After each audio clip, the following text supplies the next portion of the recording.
Absolute Radio. Frank Skinner on Absolute Radio. This is Frank Skinner on Absolute Radio with Emily Dean and Alan Cochrane. You can text us on 8 12 15. Follow us on Twitter at Frank on the Radio, or you can email us on the Absolute Radio website. Okay. We've all got a bit Jack and Ori this week. English lessons are really coming on, aren't they? Just give people a chance at the beginning. Mm-hmm. People have got hangovers, they're just getting in. Some people listen to this on waste ground. It's not easy. Here, I have a little tale of. I like here. You've got a bit town crier. Hear ye. I used to go to an Irish pub in Spark Hill in Birmingham. Whenever you walked in, there was an Irish manager in there, and whenever you walked in, you go, "No." And I think that'd be a great way to start every link on the radio. So I'll try that. No. In fact, ironically, I went to Dublin the weekend. Did you?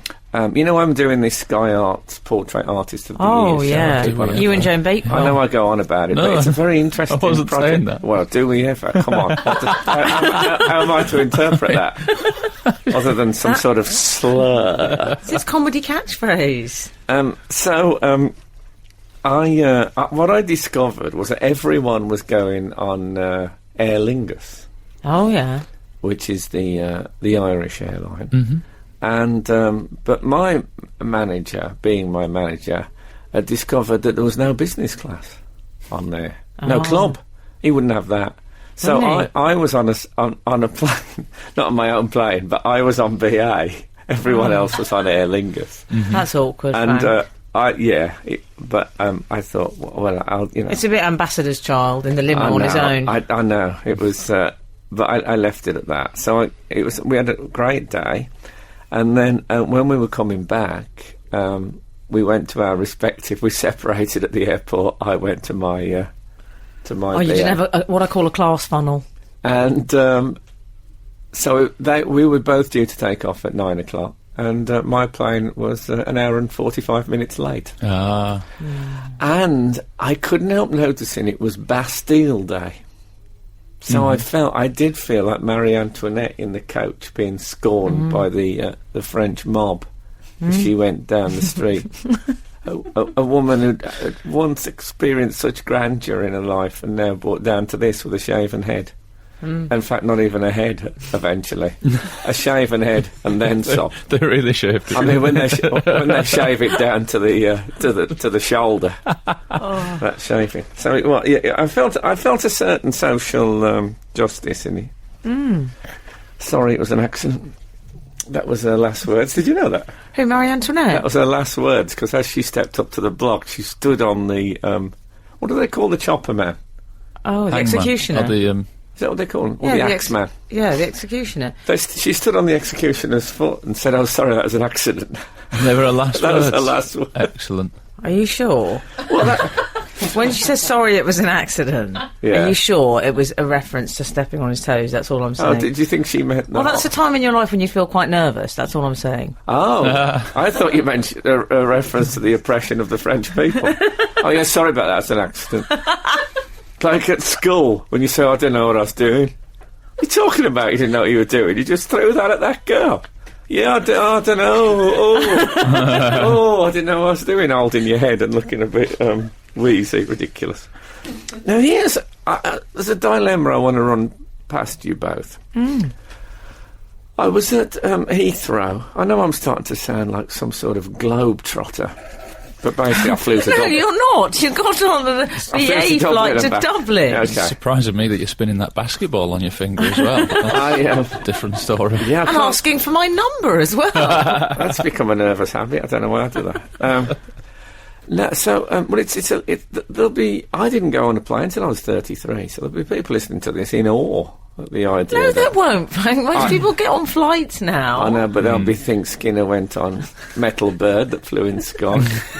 That's what I'll be thinking. Yes. Who do you think this is playing to? Nostradamus is listening. He might think that. Do you think there's Nostradamus people was listening to this 3 weeks ago. He's good. I like to call him Nostradamus as well. Anyway, I was at the airport and I saw this woman, and she was a woman that you would. I mean, she was a striking woman. She looked like a model, and she had like she was dressed according to the weather in a small dress, wearing out, heels. in other words. And she was a beautiful young woman, and she was struggling to close her suitcase. Oh, God. She was trying to put stuff, trying to get it all fixed in, but she kept looking really anxiously at the clock. And I could see she was in a state of clear distress and panic. I'll come back to this. What? Yeah.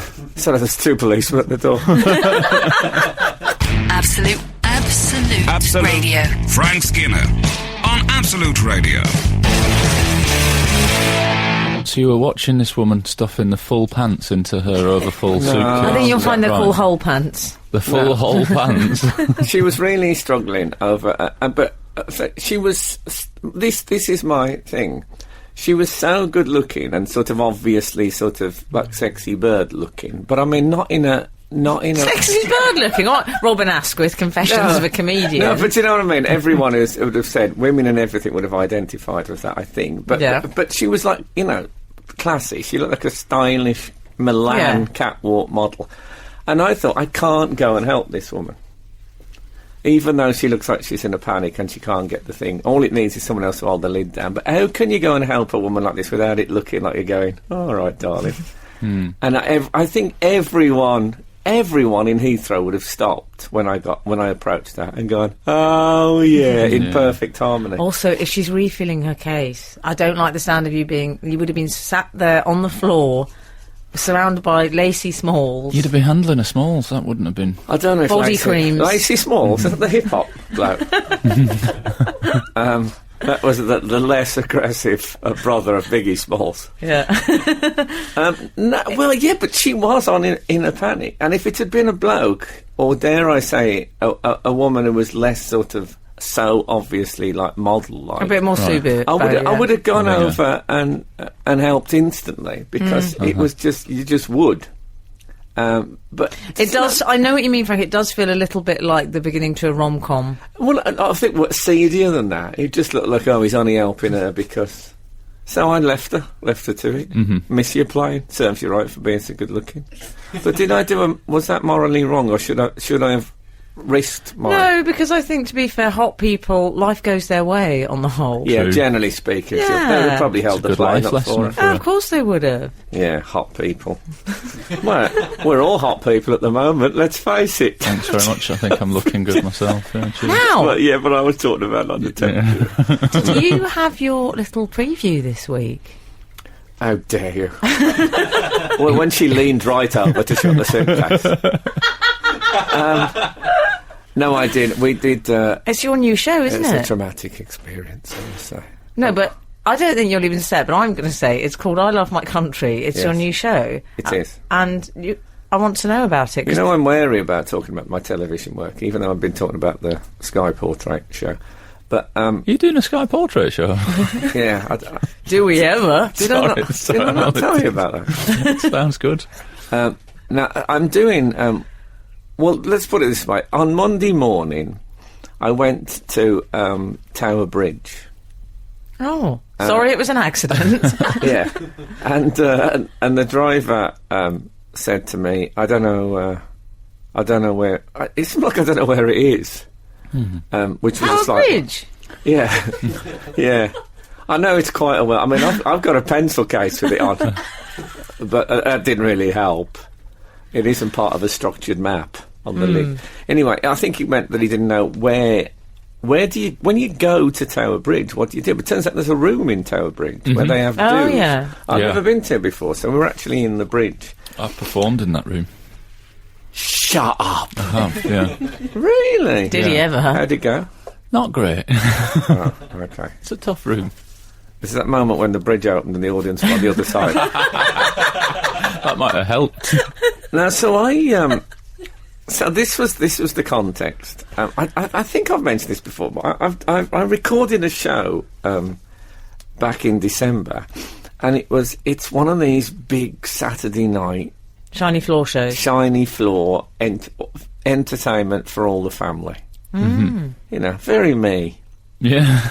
You are a man of the people. Yeah, thanks.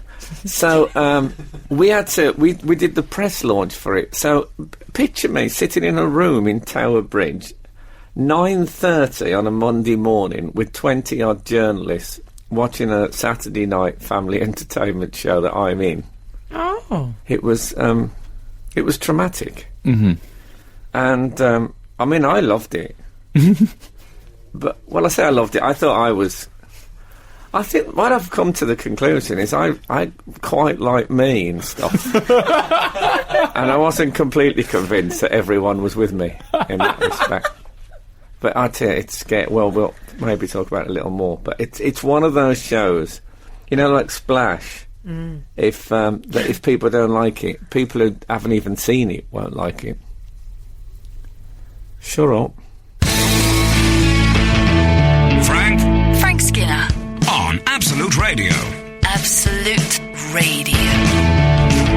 Anyway, so that's it. It's a big, proper Saturday night thing. Oh, okay. Well, you're not the only one who's been on telly. So I understand. Did a little bit of TV work this week. Oh, listen to us. But people at home saying I'm going off this programme. They used to be just like, you know, normal people sitting in a room. Now it's I've done this and I've done that. Well, apparently he was on a plane at the weekend. I love that you think that's glamorous. Only Frank would think that might alienate some of our readers, going on a plane. Well, you know, business on a plane. Yeah, but... Business on a plane would be a less exciting film, wouldn't it, than Snakes on a Plane? That's Alan Sugar's life story. So I was on this morning with... this morning? I don't know, you squeezed it in. Oh. We were here at 7 o'clock. With Eamon Holmes and Ruth Langsford, his missus. Oh, yes. They do it when Holly and Phil are away. Mm-hmm. I have to say, I do love... I'm not just saying this because I'm on again next week, but I do love Eamon and Ruth. I was so unprofessional. After I'd done my chat with them, I got up and they were getting all busy for the next thing, and I went, do you know, I love you too. I don't think you're meant to say that. Kirsty Walk wouldn't say that. But anyway, I was talking to Eamon about the hot weather, and he said, oh, it's hot. I better not do an impression. He's a colleague now. Yeah. But he said it was hot.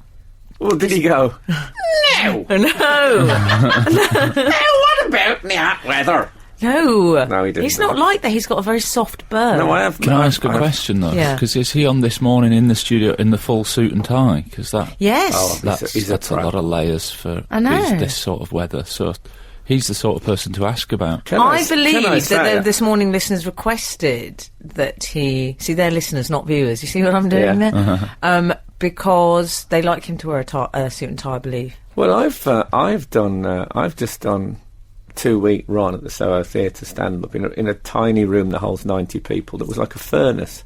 I wore a suit. In fact, I wore the same suit throughout. Oh, God. By the end of it, it was partly dissolved at the seam. Anyway, so Eamon was talking to me about how I was finding this hot weather. Eamon. And then he said to me, I love Eamon. Then he said to me, oh, what's your view on, getting your bits out, and what do you think about he never said showing that, the flesh? He said showing the flesh. Okay. I said, what do you think about exposure? Are you pro it or against it? I said, Eamon, I go 100% exposure. There was Full a bit nude. of a pause. Well, I think that's what they thought I meant. What he thought. It got really quiet in this morning studio. Well, I said, I didn't mean... And then I stopped and I said, I wear underwear. Well, what did you mean? I meant I'm 100% pro-exposure as opposed to against it. I mean, you're allowed to show your flesh off. I didn't mean I wear nothing. No. But that's what it sounded like. That would be ridiculous. No. But we cleared it up and it was fine. But we also talked about some of the tips, and I learnt some tips about keeping cool in the weather. Because I noticed the Daily Mail had a big story, because they're very compassionate like that, about how you should keep cool in the weather. It's their civic duty. There was one that Eamon and I were discussing. They said that you should lick your wrists, because that's what monkeys do. Have you read about this? I tried that. Did you? What happened?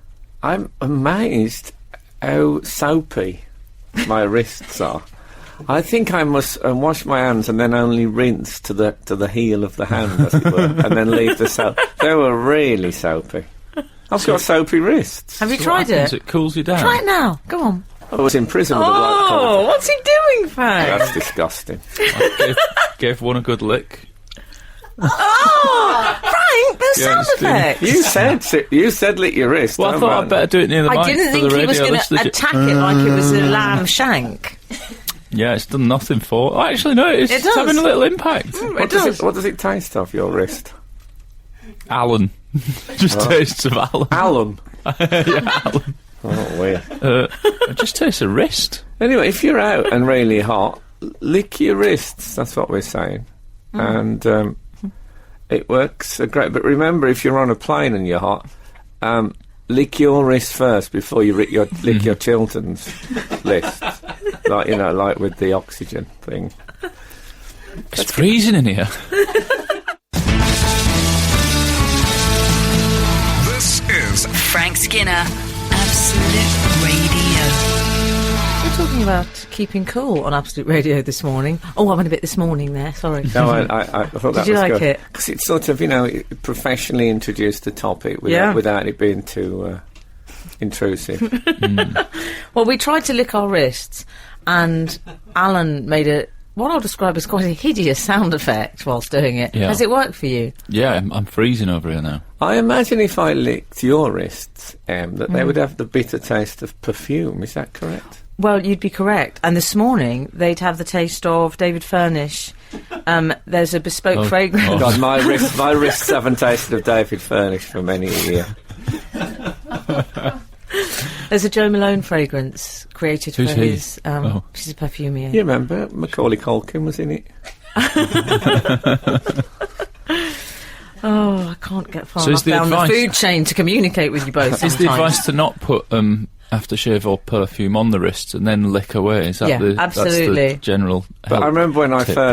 first got to kiss girls, and you'd think, oh, I lick a lovely soft neck, and then there's a terrible taste, poisonous tang of perfume. Horrible. Well, they didn't have nice perfumes back there in Birmingham. Oh, I'm no. sorry, they're nice now. I think they What used about to a cuzzer? dab a bit of my mum's cola behind their ears. What about a cuzzer? What about a cousin? I don't think that's legal. I think it is legal, No, but a on cuzzer. wires. You don't like a cuzzer, because that keeps you cool, doesn't it? What's that? What is it? A curry. Oh. Oh, no, I don't. I like a curry, yeah. You know I only like poppadoms and their attendant pickles. And that's it for me with the Indian food. I found another good one. You're meant to put your pillow in the freezer. Now, someone told me to put my pants in the freezer.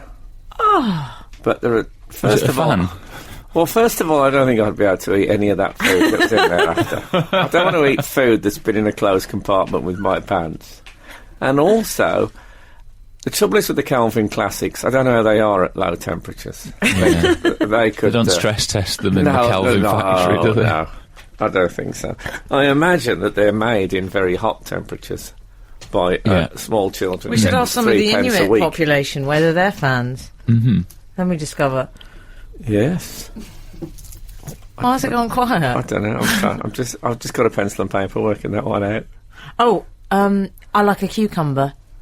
Because what you do, you cut it into slices. I use them anyway for face packs, Frank. Oh, my mum used to do that. Yes, that cools you down. Sorry, I wish I'd have just been able to say that when you said I like a cucumber. It would have been one of the great moments in British comedy. But, timing is everything in this job, but I thought I'd chuck it in anyway. You can always do it in the edit. I mean, people at home, I presume people edit this out at home for fun once they've got the podcast. You can do it on Photoshop. Okay. Well, I was... my girlfriend, Kath, said to me the other day, can you run the cold tap? So I did what I was told, as I usually do. and she took her pants off, put them under the cold tap, and then wrang them out, and then put them back on again. And then she left. She's a genius. It's I mean, I've we've been together for a long time. I've never known her to that before. I thought it must be particularly hot.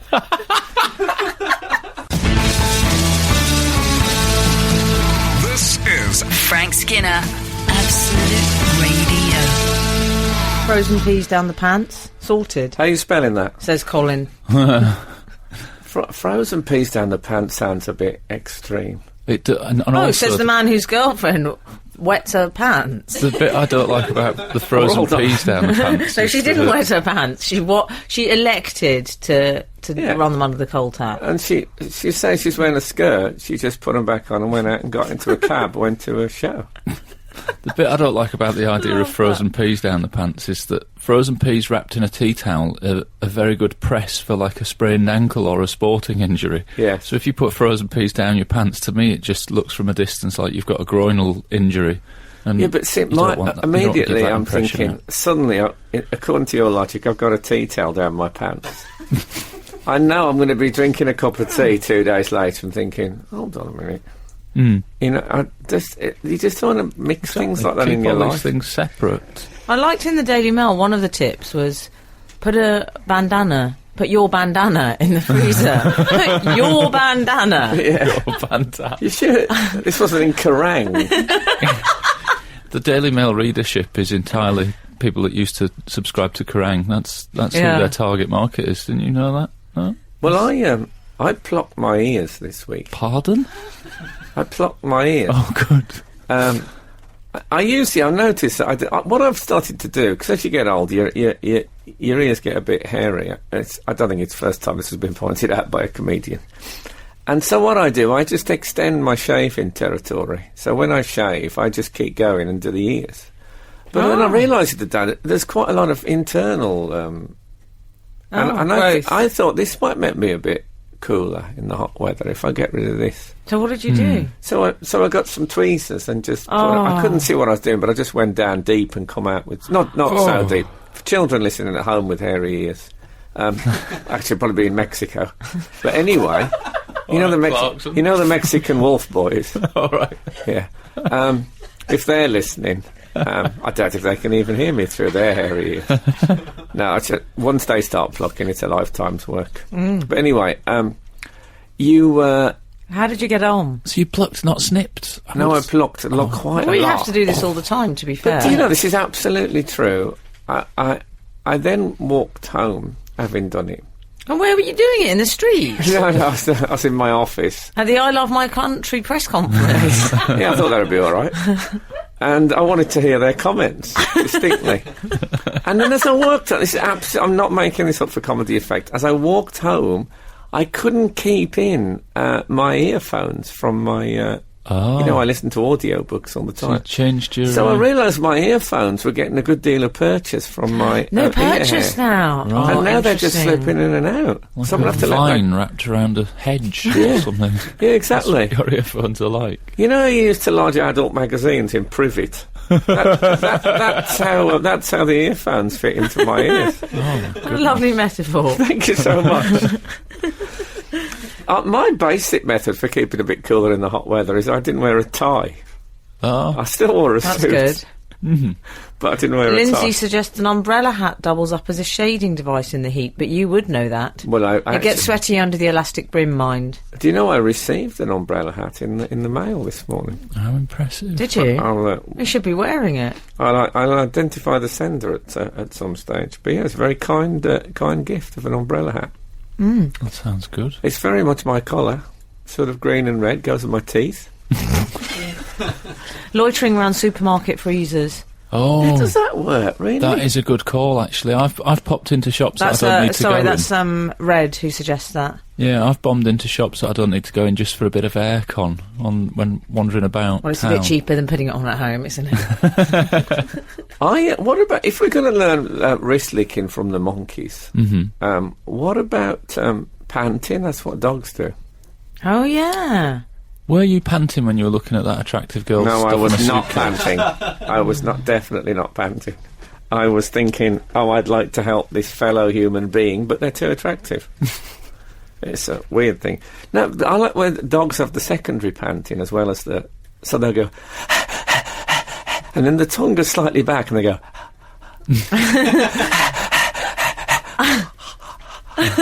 Can I say I prefer pant too? I think It's a need little both. less hysterical. Yeah, I think they go out. It's 2 settings. I like setting two. So so it's the bit I'm really hot, and then there's an element of that's better. they're not the stupid animals some people think they are. On the subject of your ear hair, we've had a tweet. I've never read a tweet in my life, but Emily's handed me her phone. Tell Frank to go to a Turkish barber and they will burn the hair out of his ears. Really? Lovely sensation. Great show. It is a lovely sensation. You've had that done? I've had that done several times, yeah.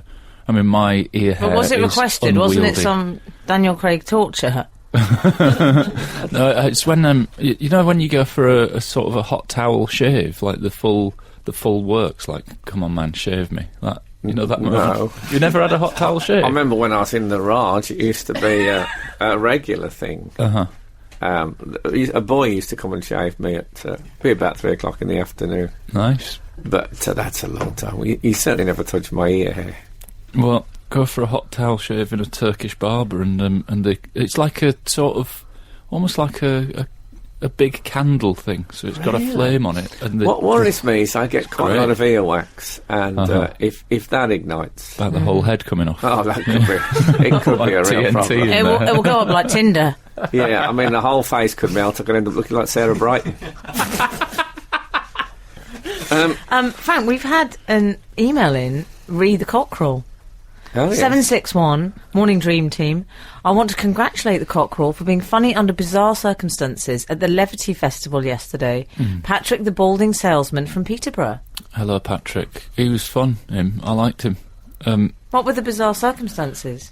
Doing comedy in a marquee tent in a heatwave, I think, is probably what he means. Very hot. Yes. Very hot. I elected not to wear shorts. Oh my God. What I went for was... That was bizarre circumstances. I went for slacks and flip-flops. That's what I've gone for. That's my keeping cool tip. Anybody out there that has to dress non-shorts, don't wear jeans, because... Oh, they're too hot. If I can say the word gosset on air, it gets too clammy Let down me check there. that. The gosset. Check the... No. Oh, okay. All right, well, that area gets clammy in denim. It really does. Clammy, I don't think you can say. You can only say clammy if it's a pet name. Oh, okay.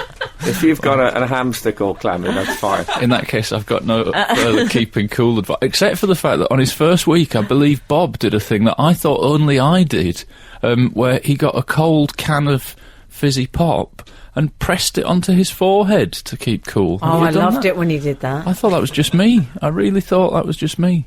Yeah, back of the neck, I use. Back of the... Back of the net. Yeah, back of the neck with a cold can. Yeah. That's good. I thought that was just me. I really did.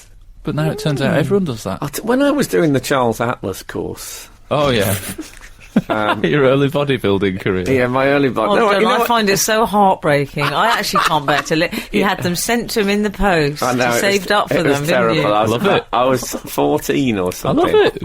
And he said, you two could have a body like mine. But I didn't. But I must have told this before. We had to keep 2 flannels in the fridge.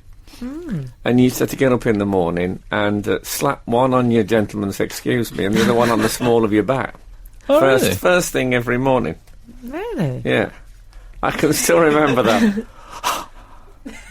Oh, the dog panting. And what did Yeah. that achieve? What the the gentleman's excuse me is just a good hygiene rule, but what did the lower back achieve? I don't know what the... I think it was just to invigorate the... There was a lot of vagueness about Charles. He'd say things like, invigorate the Loins. the muscular system. Oh. And it didn't really meet anything. Meet anything? Oh, maybe adverts to rescue us. Absolute Radio. Frank Skinner on Absolute Radio. This is Frank Skinner on Absolute Radio with Emily Dean, Alan Cochrane. Text us on 81215. We'd love to hear from you. Honestly, we get brilliant texts from our brilliant readers. You can follow us on Twitter at Frank on the Radio, or you can email us through the Absolute Radio website, absolute/com/com/cash/dash. Going really well, that, as well. You sounded dead slick until then. Yeah, I just... website addresses. He doesn't like all that. He's got people to deal with that for him. Who cares? /. We've had some real life experiences of Turkish barbers. Oh. Yeah? You want to hear about those? Of course. I went to a Turkish barber's in, maybe I shouldn't say exactly where it is, just in case, but in London once. Imagine if the show got sued by a Turkish barber. Be awkward. Not only did he flame away my nose and ear hairs without warning, he also dabbed cologne on my neck and nipples. I felt violated. How do you do it? Was this person... This is a man. This is from Ian Williams, yeah. Yeah. But how did he... How did he... Did he dress him and just... No, what I don't like is the thought of him just one swift move with the shirt. He just pulled it down. Or straight down the shirt front, because he's behind him. Maybe Ian was wearing a singlet. He came from behind, Frank. Maybe he was wearing a singlet. Octopus hands from behind. Or maybe... I've experienced those on holiday. Maybe he went through the netting of a string vest. Maybe. And took them out.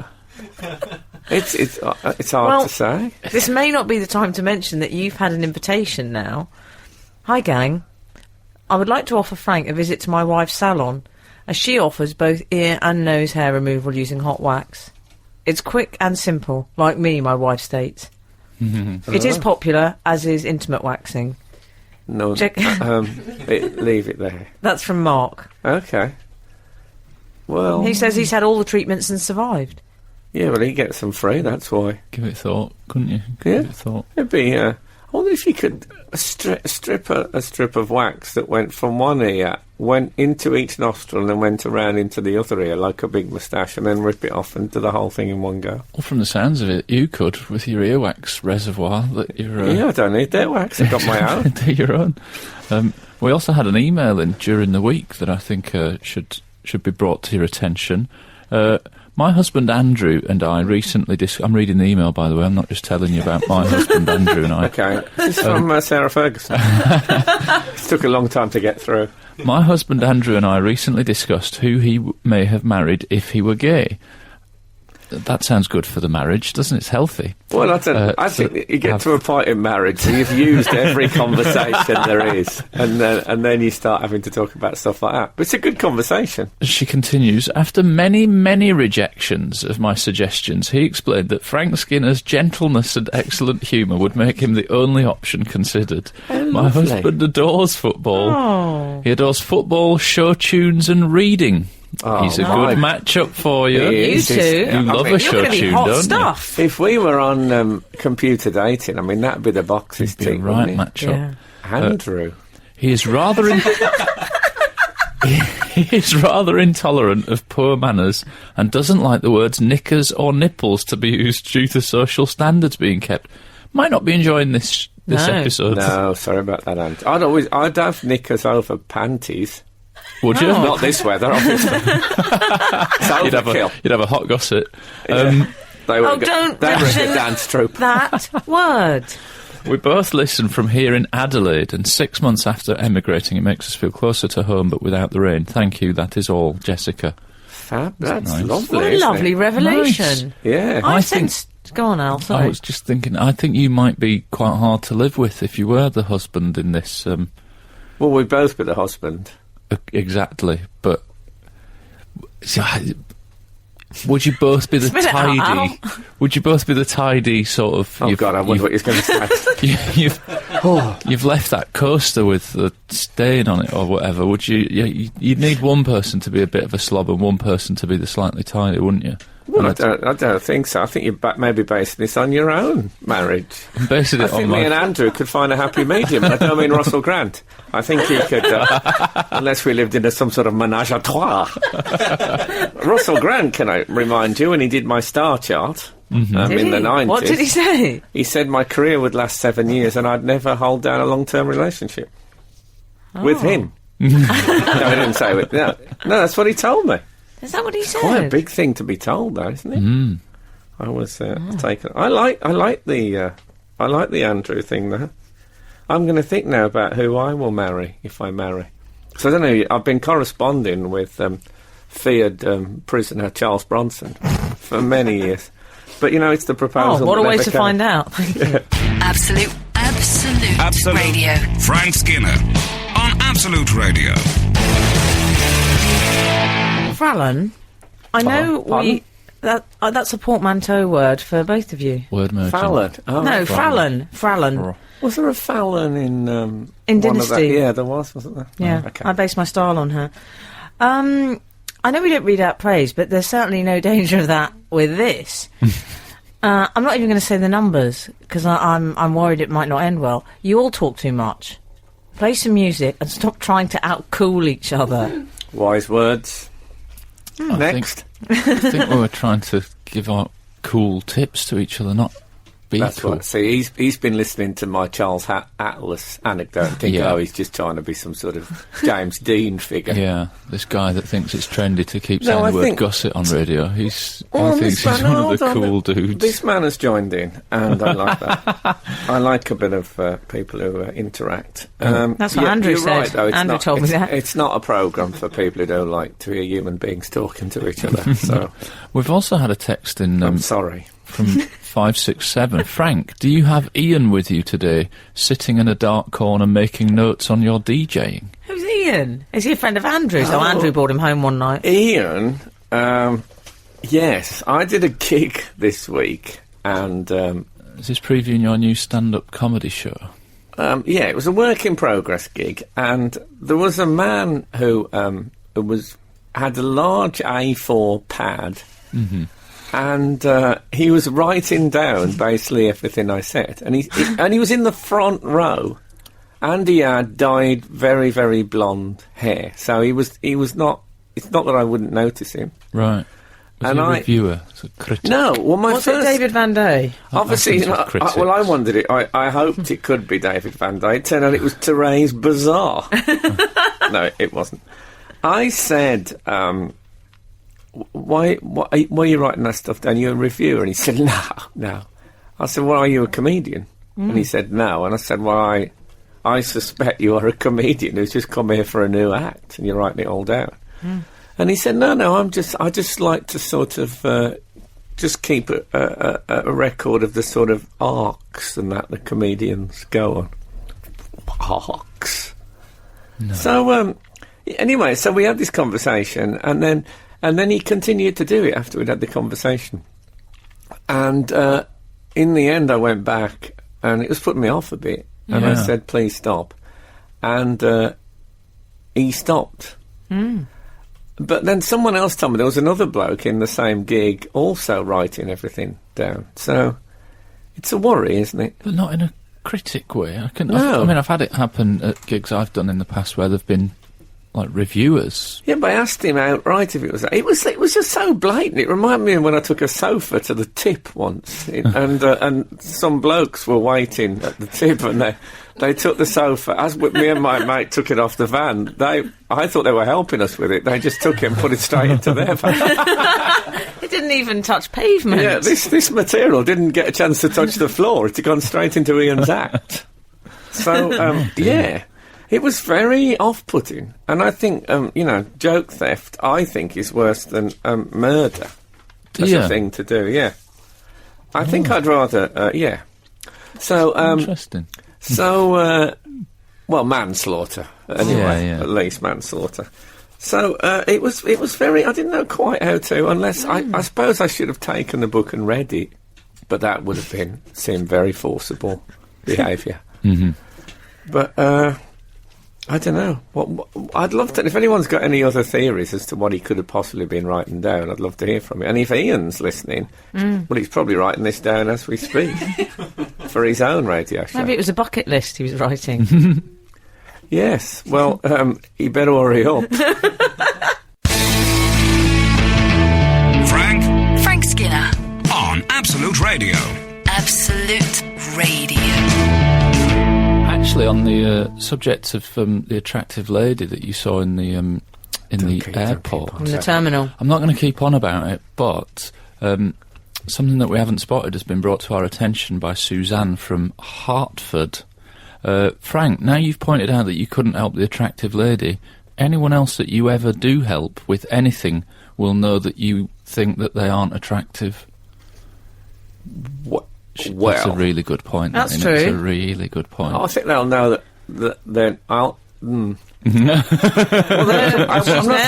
I wouldn't say I wouldn't help someone who's attractive, but this woman was so knockout attractive that it was too much. So now, if I help you, at best you're attractive, but you're not very attractive. If he helps you, you're 7 tops. 7. 7 out of 10. 7.5. You could be a 7. No, not an 8. 7.5. You could be. Not an 8, you say? You wouldn't help an 8. I don't think. I'd say she was probably a 9, or maybe I would. 9? I'd help an 8 if it Wow. was a life-death situation. She's a 9.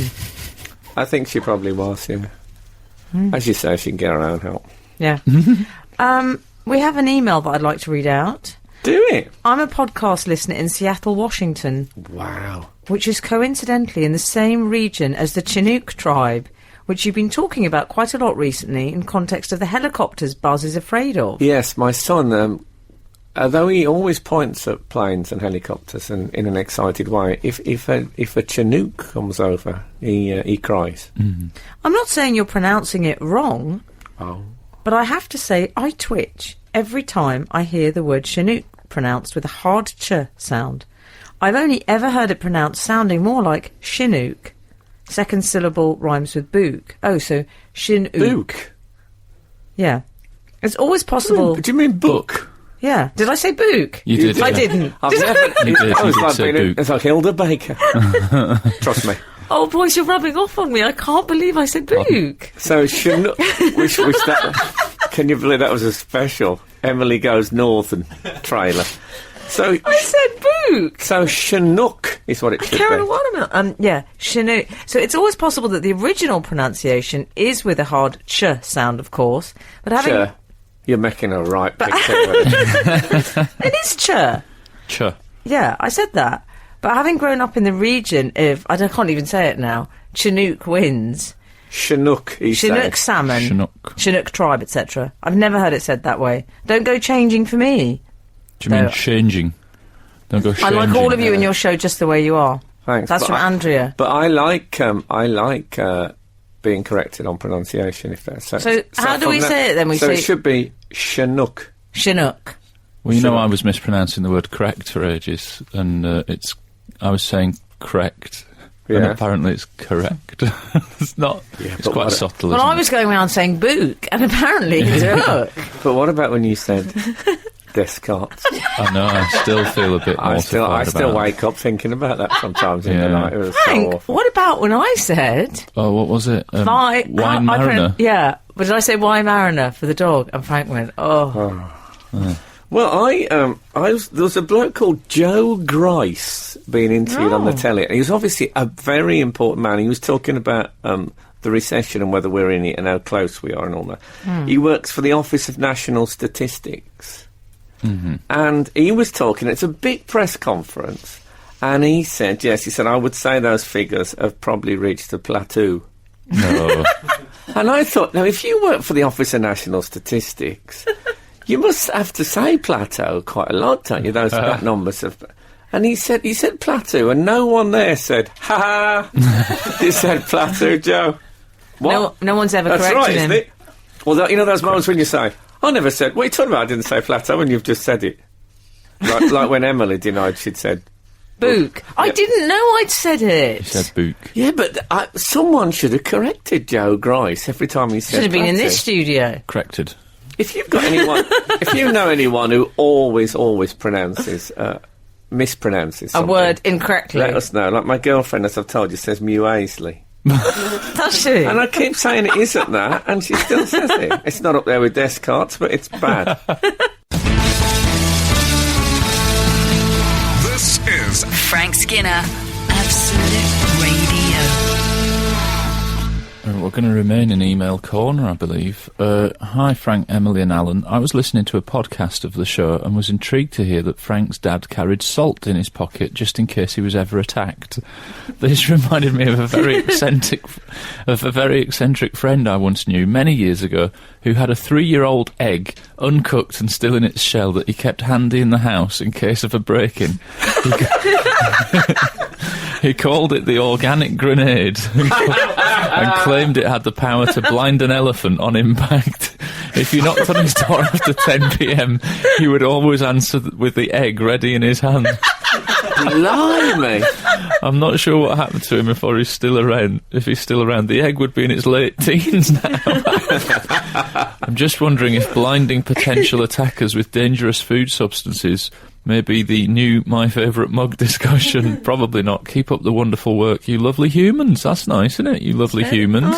Spencer. Could be a great texting. Oh, the organic grenade. Yeah, no, yes. I mean, sort of homemade weapons. Yeah. Could be a good texting. Well, I constantly have a sachet of English mustard in my breast pocket so that if anybody punches me... In powder form or... in liquidy form, so that it sprays Can you still get mustard in powder form? I've got some English... some mustard powder. That'd be good to have in the pocket for blinding. Yeah, that would... Do you know, though, I think your dad... I'm on about, can deadly, I say, points of absolute deadly. desperation when you're being attacked. I'm not about just... Absolute desperation is a new channel they're launching in a week or two, I think. Yeah, I'm the DJ on that. It's the new brand. But, you know, I think it has hit something of struck a chord with our readers, because I've had a few people mention their parents used to do that as well. I say parents, always the dad. Well, my friend... the mineral egg? No, the salt. Oh, the salt in the pocket. My friend Scouse Tony, I think it was a regional dad's thing, because his dad, I think, might have done that. Yeah, well, if you remember, there was a song about it, Chrissy Hind. Yeah. Salt in the pocket? Got salt. In pocket. Do you remember that? Is that brass in pocket? Oh, God. Yes, it was. Thank you. Yeah.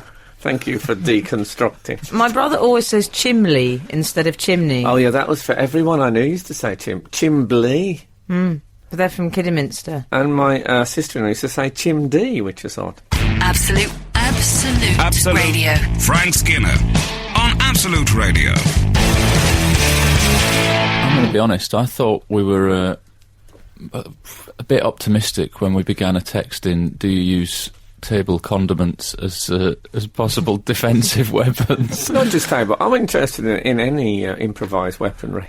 Morning, Frank and team. I make sure my wife has a Kinder Egg toy holder filled with ground pepper to break open and throw in the attacker's eyes. I can't. That's not true, is it? I don't believe him. Trust me when I say it works. Cheers from Paul in Kent. That's what he's claiming.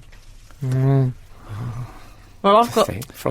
I make sure my wife... From the fruit basket of England. I make sure my wife carries a empty pickle jar just full of the vinegar to throw in. No, I'm just going with the condiments thing. Kath just hits him across the face with a pair of slippery wet pants. When I was in my childhood, there used to be a thing. Do you remember we had Neil Gaiman on as a guest a few weeks ago? And I do. He has his jackets made with a large inside pocket for his notebook. Yes. For when he has writing ideas. There used to be a similar thing that people used to have a large pocket inside their coat, and they used to have a cat in it. No. And if they were off to get someone, you throw the cat at their face, and the cat clings on. This was the West Midlands in the late 60s. I thought that was a set-up. I was waiting for the punchline. That's a real thing. Can I say, please don't do this, because it's unkind in the extreme. I don't like a cat in the pocket. No. I think there was a Pretenders song. I used the word cat. Cat in... Dear Frank et al., please settle a 30-year argument between my wife and I. Oh, this will be good. I'll just get into my chair. Should scone... Notice my pronunciation there. Be pronounced like gone or own. Cheers, and don't let me down. Now, I said I would always say scone. I think scone is a slightly aspirational thing. People think posh people say it, but they don't. Well, judging by your pronunciation of book, I'd say you could probably call it scoon. I don't know the answer to this. Scone. Can someone posh text in? All I would say is the stone of scone. must surely rhyme with stone. Because the stone of scone just seems like a waste of time as a title. Is that a song? The Stone of Scone? Isn't it a Scottish... Is it a poem? It's a Scottish... what important thing that's on the throne? It's to do with being king or something. It's very important. Yeah. Oh, I'm so But can sorry. someone posh who's schooled, if you're posh, you'll know what that means. If you're schooled, can you text in, please? For what? I'd like to know about this pronunciation of scone. Oh, speaking of the man with the egg, reminded me a bit of if you've ever read Niall Quinn's autobiography. Quinino, as I called him. And Niall Quinn tells a brilliant story about an uncle he had, and he said he never married. And he said what he used to do, he went to the pub every night without fail. And when he got in, when you get back from the pub, you always got a lot of change in your pocket. He used to throw he had a room in his house and with carpet, and he used to throw the change on the carpet. And then he used to get a golf club, and he used to spend the rest of the night when he got back, like into the early hours, driving this change off the carpet into the wall, and the soft plaster on the wall, it would stick in, he said. So he had a wall that was covered in change sticking into it that he'd driven into the wall. And he told this story, and remember the last sentence of it all was, as I said, he never married. But it sounds brilliant. I'd love to do that. Frank, okay. Monkeys do also throw excrement, so taking advice from the simian world has some drawbacks. Yeah, I did. Just so you're aware. Yeah. What, do they? They do that, yeah. I wish they wouldn't do that. Frank Skinner. on Absolute Radio. Absolute Radio. I'm going to begin reading an email here. Dear Frank, I've been a fan of yours since inadvertently catching an episode of Baddiel and Skinner Unplanned many years ago. The use of inadvertent. Yeah, I enjoy that too. It's a little difficult to find shows in which you feature where I come from. Oh, perhaps that's what it is. England. I don't know yet. Thank goodness, then, for the Absolute Radio podcast, which gives me the opportunity to hear you and the rest of the team regularly. I'm in London at the moment, in the midst of a little Europe sojourn, while my hometown of Melbourne in Australia is cold, rainy and miserable. So he's from Melbourne. Melbourne. Can I just say I like Europe sojourn rather than European sojourn? Yes. Sounds like he's a big fan of the band Europe. It's a Europe sojourn. They still go? The final countdown. Oh, Joey. Okay. He came on this show some time ago, didn't he? Yeah, we did have him on. While I was in Rome, I of course took the opportunity... Did he do what the Romans did? I think he took the opportunity to visit the Vatican museums. Good man. On my journey there, I came across a street vendor. What do you think he should be selling? Umbrella hats. Can you imagine my joy? I never dreamed that I should see one of these elusive items with my own eyes. Truly, I believe it was indeed a miracle. I have one for you as a gift, which I shall send to Absolute Radio. Thanks for the entertainment. Best, Matt Bradshaw. You Thanks know what, for that, Matt? It arrived this morning, and it's a beauty. It's is. sort of autumnal colours. Oh, the colours. Often they're a bit Probably. garish. They let themselves down. That's why they're not taken seriously. Too But much this red one- and purple, whereas this that one- is... Is it unlucky to open an umbrella hat indoors, or is that a bit different? Well, from we'll having soon an umbrella? find out. Hats have got a caveat in the health and safety rules. Is that? Do you know what I like about this? You're not going to look remotely eccentric. You're assuming I'm going to put it on. Please do. Okay, I will put it on, but I don't know if it's great radio. No, but I'd like to see But it. that's never stopped us doing anything before. Okay, You're keeping I the have headphones on. my umbrella hat. It might be quite good in the shade, though, and couldn't it work this weather as well? Got Also- a look of Bjorn Borg in a bit of a shower. Beyond Borg in a shower. Because the there is a And headband readers, can I with it. tell you, yeah, there's a style at Keith Richards' bandana, but I might start doing that because the lighting concept is kind. I'm going to carry that round with me. I think that they might be selling this near the Vatican because it's a sort of way round the no contraception rule. Because I'm fairly confident I'll never get anyone pregnant whilst wearing this hat. I think that's definitely certain. Definitely certain. Can't argue with that. Absolute Radio. Frank Skinner on Absolute Radio. This is Frank Skinner on Absolute Radio with Emily Dean and Alan Cochrane. You can text us on 81215 or follow us on Twitter at Frank on the Radio with a fo fun. Or you can email us through the good old Absolute Radio website. While you're there, why not have a look at some of the presenter profiles? Is that what you do? Do you look at them sometimes? No. Oh. Know thine enemy. We've had a missive in from Spencer, the chap who knew the chap who carried the dangerous egg. Frank, Emily and Alan, it's Spencer here again. Just wanted to add, the friend I mentioned with the dangerous egg also had books on South African bees and claimed that with enough time and effort he could rob a bank with a well-trained swarm. True story. Maybe that's where he is now. Well, I don't know, but I suspect we might read about him in the Daily Mail. I'd like to fairly know. shortly. I think he sounds a bit unhinged. Spence might be getting a visit from him if he's not careful. He sounds volatile. Is he strung out? He sounds strung out. There'll be shouts, and then he'll put his head out the window and be eaten by a 15-year-old killer egg. I don't have a care. We were talking about mispronunciation of words as well. My husband's van windscreen was smashed, and the policeman that came to take the statement pronounced Peugeot, as in posh sauce. Oh. He said it at least 6 times, and we found it very difficult to not crack up. It is difficult. Also, my mother pronounces theatre, which sounds oddly posh, as she is from Lewisham. That's Vanessa. I was in a band, I remember, back in the 70s, and was it the 80s? And we were rehearsing at this place, and there'd been complaints about the noise, and the police turned up, and the cop had decided to be a bit community policeman, dance at the festival type of Oh, yeah.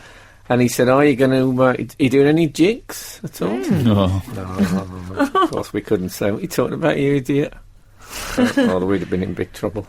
Frank, we do actually need to talk about JK at some point. Can I point out that my dad also used to say Somerset Matham for Somerset Moorman. I love him for I've that. mentioned that many times, but I do love it. And, I love it. And antiquity for etiquette. Oh. Whether it's as bad as Descartes. My problem is I've only ever read philosophy. I've not been taught it. I'm self-educated in that way. Didn't you have the oral tradition? Badly self-educated. He didn't have the oral tradition in his university. No, really? I went to public school. It was all the rage. We need to talk about JK. Jamiroquai? Yeah. No, it's not a 90s wine bar.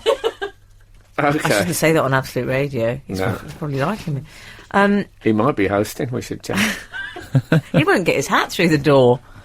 He'll have trouble with those horns. Does he still wear that? I wonder what happened to that. That'd be a good piece of pop memorabilia. What happened to JK's that hat? Yeah. I'd like it if he put it on. You know when Marilyn Monroe used to walk down the street and say, "Shall I be her?" Oh, yeah. I wonder if JK does that and puts the hat on. Shall I get the hat? Yeah. I bet he's probably doing personal appearances and he's saying it's extra 80 quid if I wear the hat.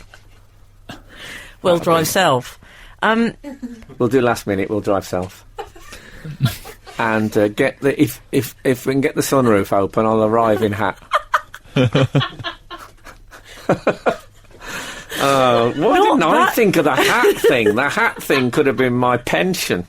It's too late now. Maybe the I'd umbrella love hat. it if you had to do your stand-up wearing that hat. I could wear the umbrella hat. You know, that's a classic Rihanna lack of faith in the material. No, not that JK. T'other JK. This is my new northern persona. How's it going? That's good. Book, t'other. No, because it turned out, well, she's written a book, and we didn't know she'd written it. J.K. Rowling's written a book? Yes. No way. But it was... Hold the front page. Not hold the front page of the book, obviously. What was it called again, Frank? Was it The Cuckoo? It's got cuckoo in it. Cuckoo. A Cuckoo's Calling. Is it? Yeah, Okay. A Cuckoo's Calling. Cuckoo. That's what Frank says when I ring the house. But it was. We thought this was this person called Robert Galbraith. Turned out it was J.K. Rowling. I think it's brilliant that J.K. Rowling is operating under a pseudonym. A nom de plume. Well, because she knows if she puts a book out, it'll sell millions. Yeah. Yeah, And she thought, I just want to see if I can do it without using my famous name. it's brilliant. Well, it turned out she couldn't though. Well, unless it sold worse than she thought, so she leaked it. I'm not suggesting that. Not suggesting All that. I'm saying is it was 4709 in the charts. It's now 1. 4709, I think, texted us earlier.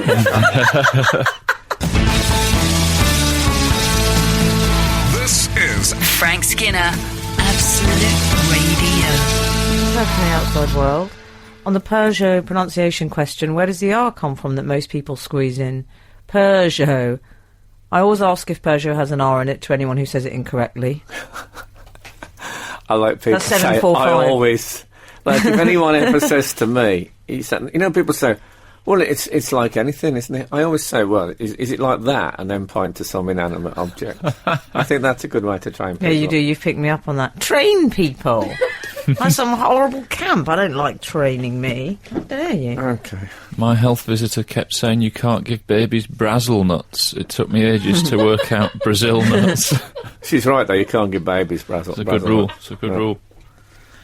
I like this J.K. Rowling thing. And I'm not entirely convinced that she's not pranking us again. Like, what if she's actually mates with the genuine writer Robert Galbraith, and they were at a literary festival one day having a drink after a reading, and he went, it's really tough being number 4,709 in the book charts, and she went, I'll fix that for you.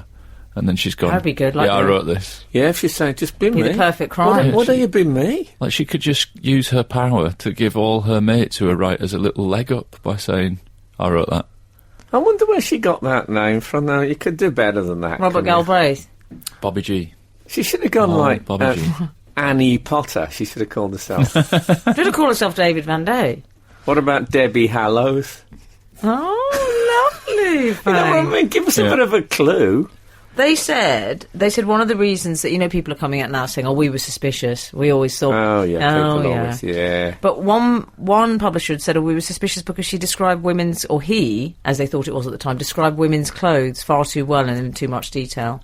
Well, I do that. You do. And Karl Lagerfeld does that as well. It could have been him. Yeah. I don't think they knew. No. It is a Scottish tradition, of course, because Sir Walter Scott, his first novels were written anonymously. Is that correct? Yeah.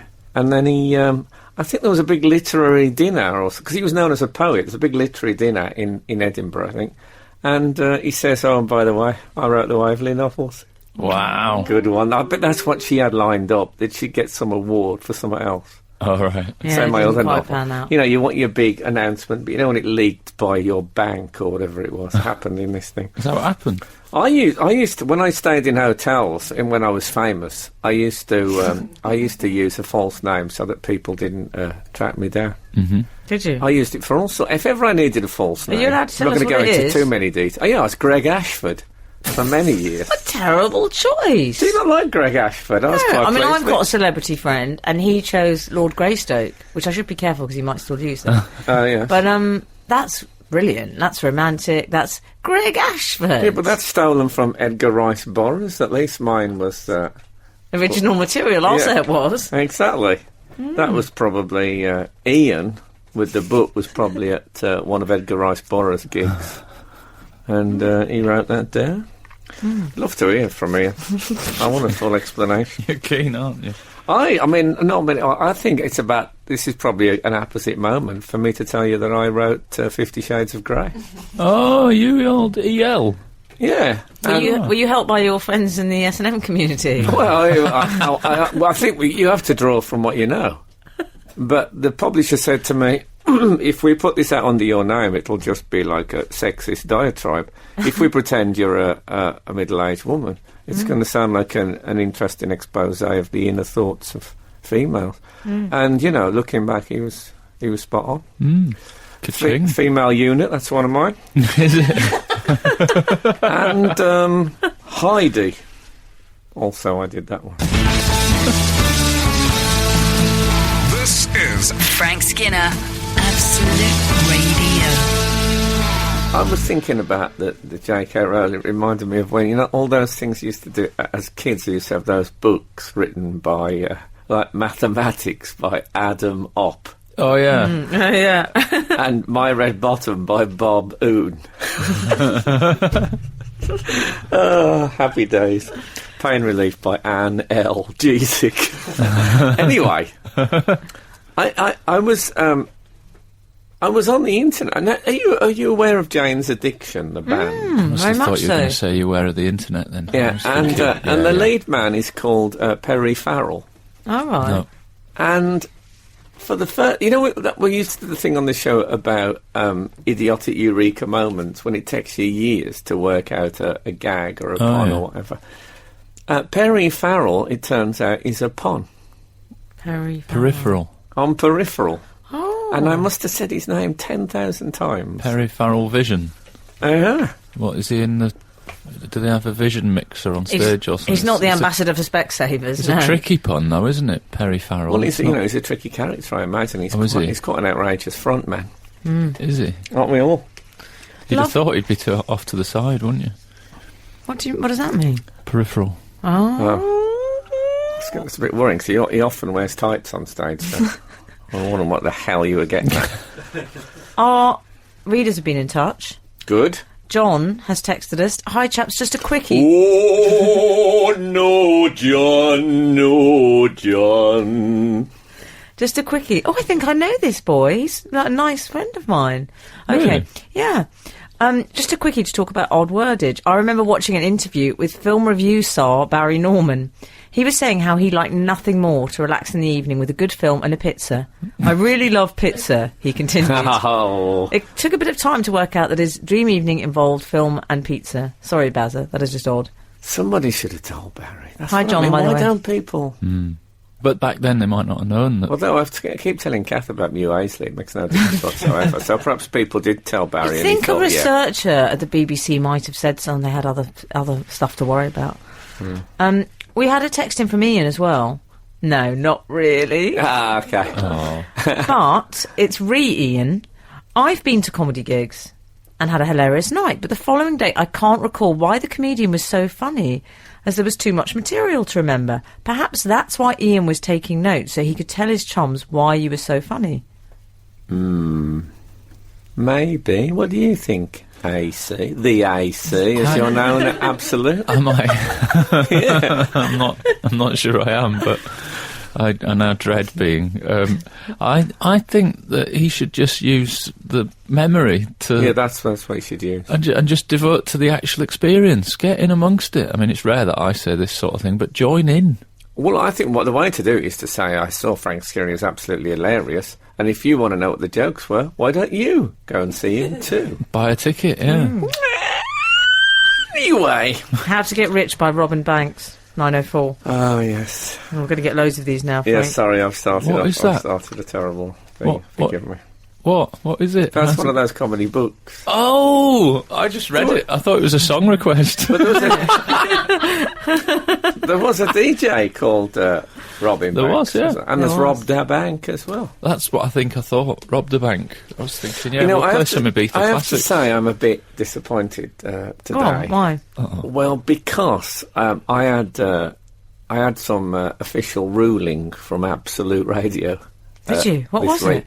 Is that they said at any time during your show you could have to suddenly go over to Sandy War for the Royal Baby announcement. Oh. And I thought that'll be, because if it happens, obviously they don't trust me to announce it. They need a professional. Right. So I'm to say nothing. I'm to say... People would be expecting so a imagine, punchline I from mean, you, I'll be wouldn't so they? excited if it happens. So I'd be going... We're over to Sandy. What wouldn't really? And then Sandy says in an authoritarian tone, not authoritarian tone, but you know what I mean. She has gravitas. She has gravitas, and then she announces it. And I think that would. I was looking forward to it as a real moment, but I don't feel it's going to happen now. Do you? Well, Camilla an gave a hour. bit of spoiler alert. I feel She like said we it'll might be. have. She's hopeful it'll be with us by the end of the week. Is that what she said? Yeah, but how Well, can she know Nostradamus, that? it's Saturday already. I think it could have come back from Sandy. We could have all had cigars and Yeah. a bottle of champagne, and then I would have been able to blame that baby for starting me from drinking again. And I think he or she would have owed me in later life, if I'm around in their later life. Frank Skinner. on Absolute Radio. Absolute Radio. So, no Royal Baby news that's what we're saying. No, No. I was reading the Metro this week, and it said that David Beckham backed them to be amazing parents. Did he? So you can bet on that, apparently. I wonder what the odds are on them being... Can you give me the odds on Kate and William being amazing parents? I like the quote where the Queen was asked by a school child, which would you prefer, a girl or a boy? And she said, I don't mind, really, just as long as it's before my holiday. I love the Queen for that. She's getting a bit impatient, I sense. Well, I think it's just that the royal sweepstake doesn't take gender into... It's all about the date, innit? So she's like, I just want it to be before my holiday. And she knows if that happens, then I'm up for like 15 quid out of the I royal think she's family booked those sweepstake. non-flexible EasyJet tickets as well. And they're a nightmare to try and change those. It's the flip side of the death list me and my mates used to do, and you had to guess which celebrity would die first that year, and you used to get double money if they were under 40. Racing car drivers always got back, but since the new safety measures, it's a waste of time. But, Camilla says, we've been waiting by the phone. She says that's all they do now. What, for personal appearance? I've been doing that bookings? for 30 years. Yes. But she says that's pretty much all they do. I feel sorry for Camilla, because we should say it's actually Camilla's birthday today. Is it? From what I understand. Should we say that? God. Well, yes, because they mentioned it, and they It's like said... working with Giles Brandreth or something. You're so connected with the royals. No, because they were talking about this, and what if it's born on your birthday? And she smiled and pretended to be happy, but I don't think she was. That would steal your thunder. That would be terrible. Mm-hmm. What are we doing now? We're going to the pub? We go for something to eat? No, we've got to go to Westminster Abbey. That's what she'd have to do. It's there was another quote from the Queen in that thing. The Queen was given a hamper. I imagine she's had a few hampers in her time, and it was from the Cumbrian Chamber of Commerce Collective, and it included damson gin. Oh yeah, she said she liked the sound of that, didn't she? Yeah, there's got to be I bet if you looked at Mail online, I bet there's an American actress called Damson Gin. Anyway, the Queen said, "Oh, I like that. I'm going to keep that for myself." Mm-hmm. And it said it got a lot of laughs. Even Daisy laughed at it. And that's me. I don't think I did it credit. But can you not laugh at the Queen's jokes? Is that allowed? That's treason. If the Queen said, "Oh, I like looking at the damson gin. I'm going to keep that for myself," and you went, "Well, that's all for you. Yeah, the whole thing's for you." I don't know what you. If you did that, you're still allowed to be hanged. Is that right? Yeah, no, that's treason. I think you have to burn Her Majesty's shipyards. Is that right? I believe that's a thing. But you don't have any choice. When I met the Queen, I was falling about laughing at everything she said. You've properly met her, you see. I'm so jealous of you. I haven't made physical contact because there was a glove. Mm. But we were very close. I got a couple of laughs at the Queen. I've been in her garden. She's probably having the same conversation at the palace after.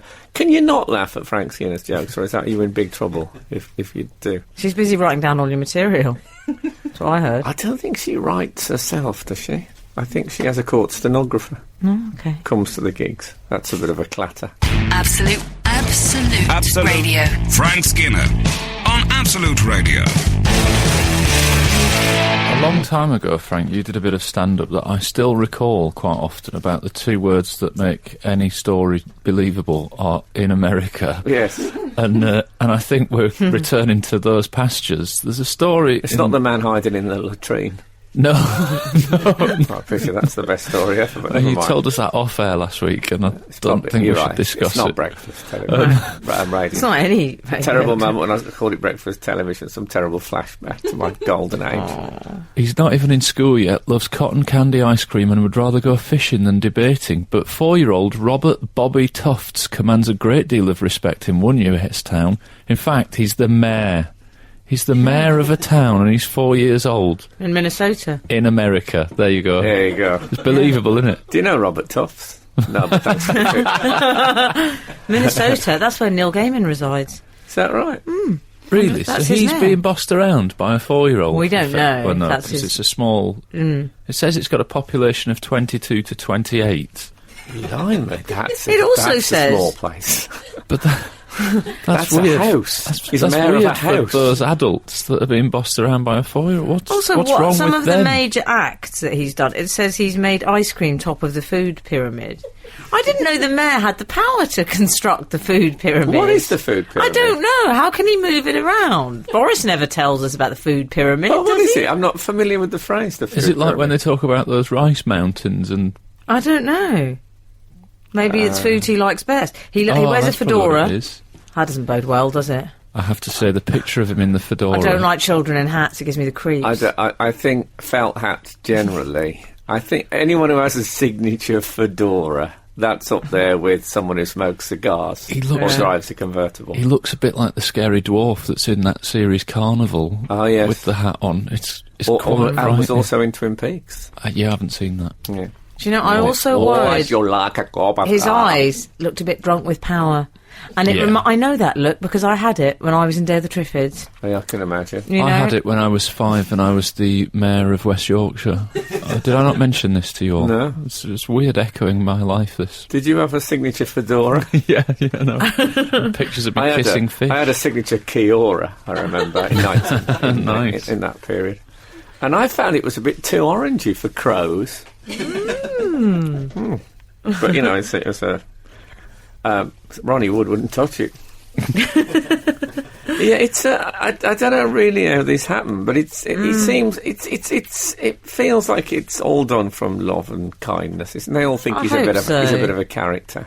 You think? I just hope the parents aren't a bit Britain's Got Talent, a bit BGT. Yeah, I mean, it's a lot of power for one so young, as you say. It's better than being a mayor over here, though. Isn't it? Yeah. He doesn't have to eat a lot of substandard 3-course meals and pretend they're brilliant. And wear the big chains. The big chains. And have what I call a trade union haircut. I don't like those haircuts. Do you know those sort of men in the 70s? I call them trade union haircuts. John Prescott's got one. Oh, yeah. Yeah? You familiar with it? Mm-hmm. Well, they're all local councillors, though, aren't they? Yeah, So they, hence trade union they haircut. do tend to smell of tobacco. Maybe that's stopped now. But there's something about the mayor. I've been at so many events where people are just dressed normally and there's a man in an enormous chain and sometimes in an ermine gown. And it's thought to be completely acceptable. But We have a mayor, can I point out, on the first episode of I Love My Country. do you? Yeah. Because he's in some parts... Where was this? It was anyway. It's somewhere just north of London, in the home counties. They used to think the mayor was living it up a bit too much on the local council's money, so he was weighed when he became mayor, and then weighed at the end of the year to see if he'd been This is my worst nightmare. over and done. I can never be mayor. Perhaps we could bring it in on Absolute. Weekly weigh-ins. Oh, I would He hate had a that. lovely ornamental scales. And did a he? town crier came on and shouted his weight. Imagine that. You'd kill that town crier. We've also had a few texts in and an email. We had a good text that I was going to read to you, and that I will, in fact, about mispronouncing words. A woman doing a business presentation at uni called the fax machine the Fashy Smiley. She used to be a newsreader on Absolute Radio. Facsimile facsimile. when it was first around. What about this one, Al, as well? 235. Hi, Frank and the gang. Water has started dripping from the flat above my house this morning, but I don't have access to their front door. What would you do? I think legally you can. You could kick the door in. Don't quote me on that. No, don't do that. You could get the. Hate it when he goes Birmingham Rough Justice. No, I think that the fire brigade will kick a door in a case like that. So what we're saying is call the services. Call the fire brigade. Yeah. OK, Chris in Liverpool, let us know how you get on. That would be good for next week, won't it? That might end up in email corner next week when he sends us one of his long emails from a jail cell. I'm sure you're not supposed to just sit, though, and let your house be devastated by water from above. Okay. Hi, Frank, Emily. I say and Alan. sure. I mean, maybe. Hi, Frank, Emily and Alan. From years of listening to the show, I've always managed to download the podcast, spending many happy times walking my chocolate Labrador Rolo. See what he's done there? Or she? chocolate Labrador, and they're called Rolo. It's nice, isn't it? Because it's chocolate. Yeah. Unless it's an acronym, like Rover only lives once. Not listening to your internal Do you know thought process. You've offended quite a lot of Buddhist dog lovers who listen to this show. Often keeping your podcast to listen to is my favourite time of the week. Last week I had to undergo a hip resurfacing operation. Whoa. I feel your pain. That's either really painful or it's a sort of very, very trendy, cool makeover. It was a real hip resurfacing. As my desired choice of pain control was to be spinal anaesthesia. Oh. I wonder if she's read Anna L. Jeezik's book. This sounds awful, this I story. hope that wasn't how the anaesthetist prepared for the operation by reading that. It's not awful, Frank. I would be totally awake during the procedure. I was encouraged to bring along an iPod or similar that would help me relax during the operation. I had no hesitation with my choice. In fact, eagerly awaited the time that I could lie on my side, listening to the banter with Badil, without any of the distraction of the drill, saw and hammers in the background. Ooh. Post-op, I look forward to restarting walks with my best friend. Just a short note to say thank you. Gwyndaff. Oh, lovely Gwyndaff. Gwyndaff. Is that an acronym as well? Brilliant in Lord of the Rings. Who'd have thought that all that you needed a hip resurface? Sounds spoiler alert, Frank. Painful. I wonder if they'd allow you. As you know, I'm trying to repopularise the Ghetto Blaster. If they said, why don't you bring in an iPod? Are you all right with a Ghetto Blaster? Would that be okay? Would it be? I mean, the shoulder's fine. It's only the hip that's the problem. I will do it. I will get it back. I'm getting one. I'm going to walk with really, really loud music blasting out on my shoulder. Enough. So, thank you. Are you okay? I'm fine. Enough. If the good Lord spares us and the creeks don't rise, we'll be back again this time next week. Thank you so much for listening. I love you all. Now get out. I said now get out. You as well. This is Frank Skinner, Absolute Radio.